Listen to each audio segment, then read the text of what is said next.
Hi friends, இன்றைக்கி வெண்பொங்கலுக்கு ஒரு அருமையான குருமா பார்க்கலாங்க. தக்காளி குருமா தான் வச்சுருக்கிறேன். இது வெண்பொங்கலுக்கு ரொம்ப சூப்பராக இருக்கும். இந்த மாதிரி செஞ்சு ஒரு டைம் சாப்பிட்டு பாருங்கள். இதுக்கு நான் வடசட்டி அடுப்பில் வச்சுட்டு 1 கப்பு சின்ன வெங்காயம், ஒரு 5-6 பல் பூண்டு, ஒரு சின்ன துண்டு இஞ்சி போட்டு கொஞ்சம் கருவேப்பிலை சேர்த்துக்கிட்டேன். கொஞ்சோண்டு பட்டை, அந்த கல்பாசி, ஒரு 2 கிராம்பு, ஒரு ஏலக்காய், அந்த மாதிரி கொஞ்சம் கொஞ்சமாக சேர்த்துக்கலாம். அதை போட்டு நல்லா வதக்கி விட்டுட்டு ஒரு 4 தக்காளி கட் பண்ணி வச்சுருந்த மீடியம் சைஸ் அதையும் போட்டு கொஞ்சம் உப்பு சேர்த்து நல்லா வதக்கி விட்டுக்கலாம்.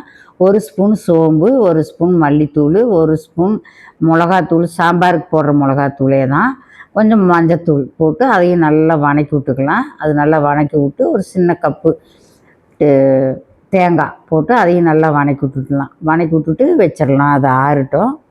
ஆறணுன்னா அரைச்சி எடுத்துக்கலாம். இன்னொரு சட்டி அடுப்பில் வச்சுக்கலாம். நான் 2 ஸ்பூன் எண்ணெய் விட்டு கொஞ்சம் கடுகு போட்டுக்கலாம். கொஞ்சம் ஃப்ரிட்ஜில் கருவேப்பிலை, வரமிளகா இல்லை 4 நாள் சேர்த்து போட்டுட்டு நல்லா பொரிஞ்சோடனே நம்ம அந்த அரைச்சி வச்சுருந்த தக்காளி விழுது எடுத்து போட்டுக்கலாம். போட்டு நல்லா கலந்து விட்டுட்டு உப்பு பத்தலைன்னா கொஞ்சம் உப்பு போட்டுக்கலாம். நான் உப்பு கொஞ்சம் கம்மியாக இருந்தது சேர்த்துக்கிட்டேன். நல்லா மூடி வச்சு பச்சை வாசம் போக ஒரு 10 நிமிஷம் கொதிக்க வச்சிடலாம். நல்லா பிரிஞ்சு வரும்.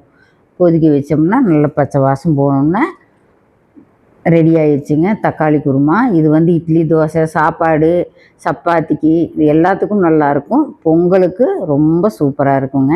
ட்ரை பண்ணி பாருங்கள். Thank you friends.